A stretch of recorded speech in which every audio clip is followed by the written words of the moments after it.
Hey, welcome back to the stash.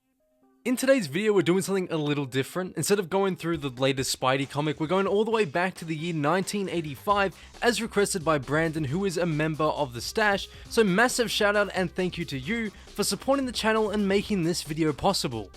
And so today we're going to take a look at Peter Parker, the Spectacular Spider-Man issue 102, and for me this is just such a good little story and in many ways a hidden gem. I'm in awe of how this seemingly filler issue just has so many heavy concepts and themes, but I'll get much more into that later in the video after the story. Now, this book is written by Kerry Bouquet, and he's mostly known for his work at DC. However, during the 80s, he was doing stuff for Archie Comics, as well as a couple Marvel titles, and if I'm being honest, I've only read his Marvel stuff, but from the way he manages to create such a simple yet deep psychological story, I'd wish he'd done more before leaving the industry altogether. Now, the artist is quite interesting. It is Larry Lieber, and that name might sound familiar, and if so, it is because he is the brother of Stan Lee. He'd occasionally help out with pencils throughout many titles, and his work is always pretty solid and carries the continuity of designs pretty well, and better than most modern artists today. But before we get into the story, I just wanted to say we are trying to reach 2,100 subscribers before the end of the month, and with your help, I know we can do it. So if you like Spidey or just comic content in general, feel free to stick around and maybe hit that subscribe button. We also do have a channel membership down below for a cheap price with a bunch of cool little perks in case you're interested, but with all that being said, let's get straight back into the video. So our story begins in a bank within the Bronx that has somehow never had a robbery attempt until this fateful day.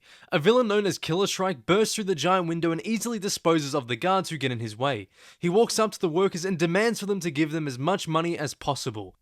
After fleeing from the scene, we get some inner monologue from Killer Shrike. It turns out he desperately needs the cash to keep afloat for a while, since the corporation he was working for as a special agent went out of business for getting found out about their illegal activities. He needs to score something big, something to attract the higher-ups who are willing to pay good cash for a hired specialist. He plans to lay low in the Bronx since the heroes of New York don't usually operate in that area, and maybe if he's lucky, today's little stunt will gain him some traction in that sense. As he goes into the apartment building, he walks past two people who are at the very end of their relationship.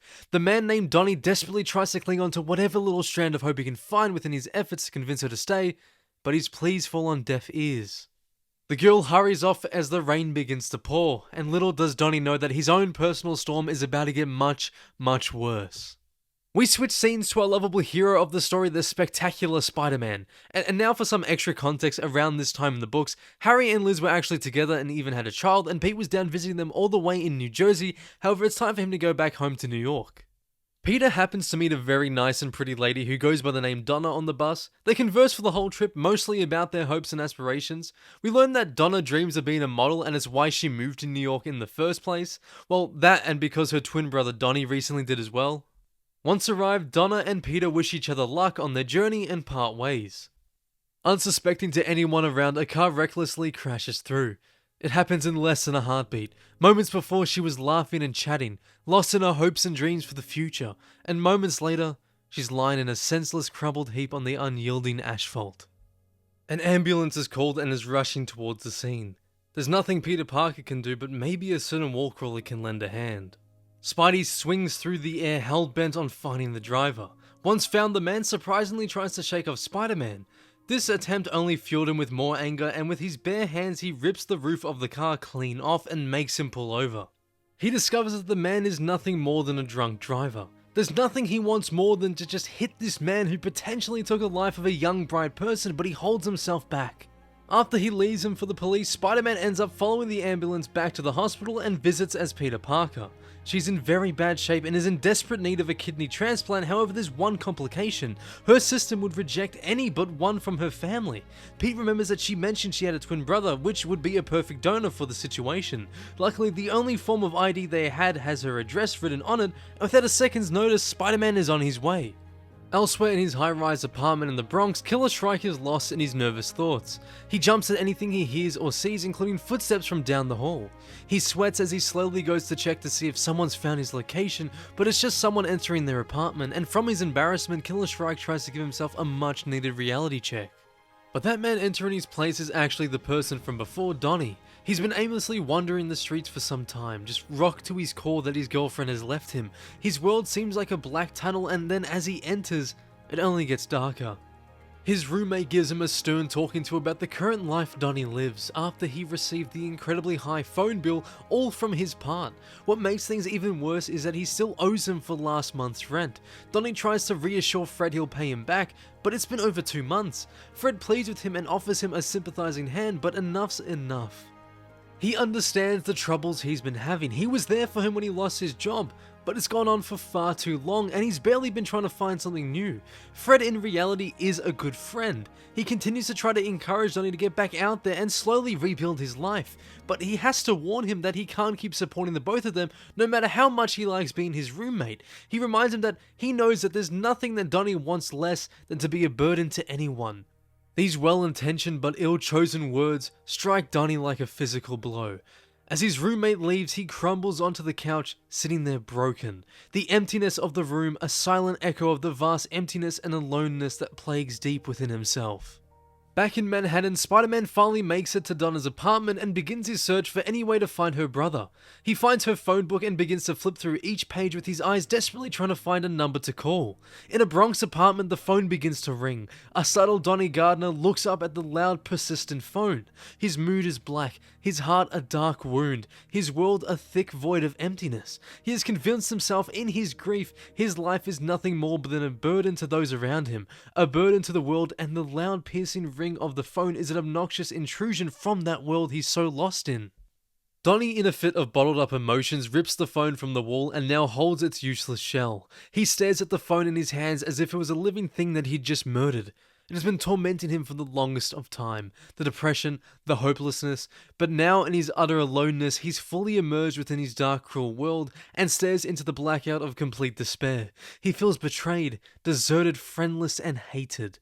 He's convinced himself he's nothing but a burden to the entire world, and now for him, his life has become a burden, one that he's decided to finally lay down. Luckily for Spidey, Donnie's address was written in the phone book and he sets out to go find him no matter what. But at the hospital we learn that Donna's current state is declining. There's nothing more they can do for her except hope and pray that her brother is found in the nick of time. Almost out of web fluid, a rushed Spider-Man is finally at his destination in the Bronx. As he nears the building, Killer Shrike spots him and is filled to the brim with numbing anxiety. Convinced Spider-Man found his hideout, he tries to catch him off guard by bursting through the wall as a way of an attack. But amidst their battle, Spider-Man is confused by Shriek's chosen words, making it seem like he attacked him first. His pleas have no effect as his deadly foe is completely blinded by his paranoid aggression.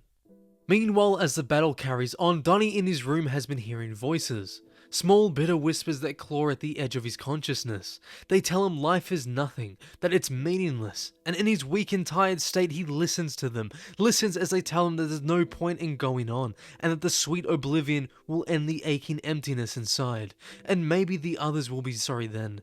Maybe they will see how they hurt him, and maybe his death will hurt them back, so the voices whisper.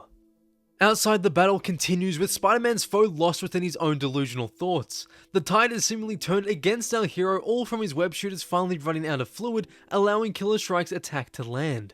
Back at Donnie's apartment, he wonders to himself if anyone actually is going to care after he's gone. He ponders for a moment until the voices whisper the answer that finally breaks him, and he starts making his way towards the rooftop.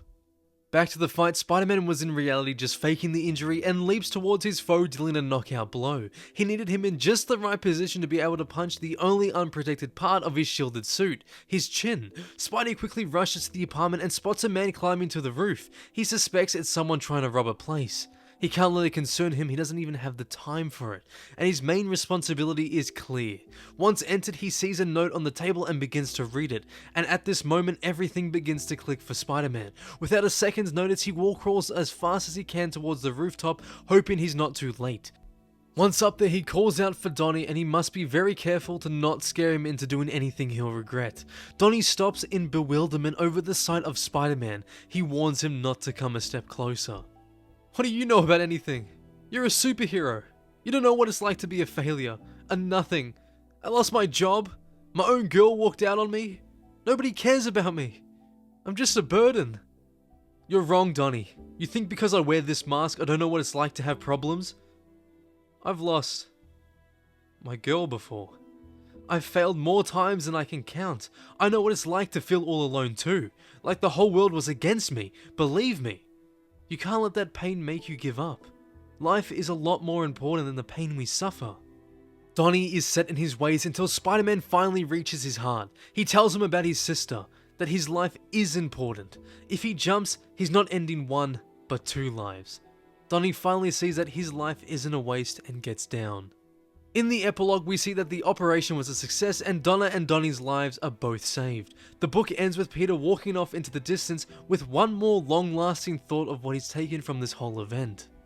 Even when things are at their worst, and we think nobody cares about us, that our lives are worthless, we can still reach out to others, care for them, and in the process discover just how important our lives really are. And that concludes Peter Parker the Spectacular Spider-Man issue 102. Now for this book, being basically a filler issue, it's simply incredible and more than what we could have asked for. The 2 main psychological themes of the story felt super impactful, especially with the way it's presented to us.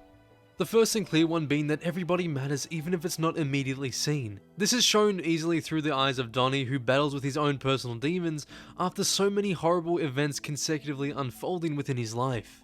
And then the other one being that even if for a brief moment whoever you meet might have a positive impact on your life, the person you pass by today without even noticing could have been your next best friend. Maybe you could have been their savior. So take the time and the small effort to get to know those around you because you never know what could happen. This is best shown through Peter and Donna. Pete took the opportunity to sit next to Donna on a bus where he could have very well chose to sit next to no one, but he took the chance and he unlocked a new worthwhile interaction with her and he didn't have to. But he did, and because of that, he saved her life. I just found this book to be so incredibly heartwarming and it really tugged on the heartstrings. I loved reading it and the way that it was handled was perfect.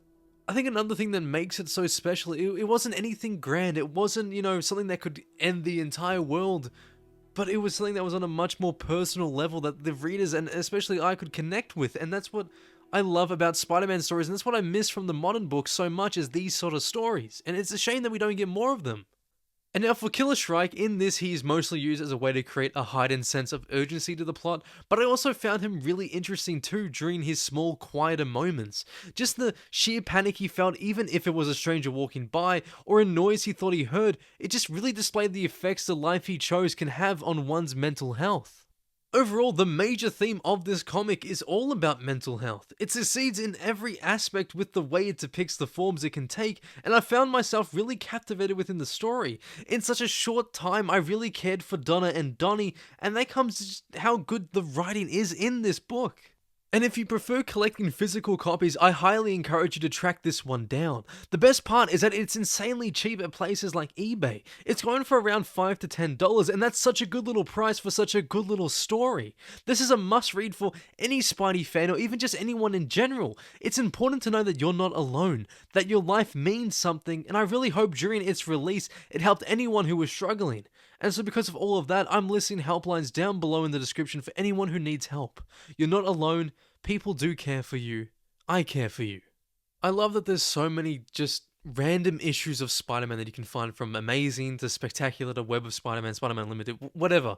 There is something in each series that is just a hidden gem, and if you look hard enough, you can find it. So I really hope that, people who don't really read much comics and that want to get into it just sort of go for it and just don't really care what series they're going for, as long as they just have fun doing it, because there's so many good stories to be found and so many that are just hidden. This is a hidden gem, and it's one that I think all should read and should encourage others to read more and try to find more good stories. But that is it for today. Thank you guys so much for watching. If you have enjoyed, please like, comment, and subscribe if you haven't already, because here, any support means so much. I'd love to hear what you thought of this issue down below in the comment section. We can start a conversation, and be sure to tune in next time. Same web time, same web channel. Thank you guys again for watching, and see you in the next one.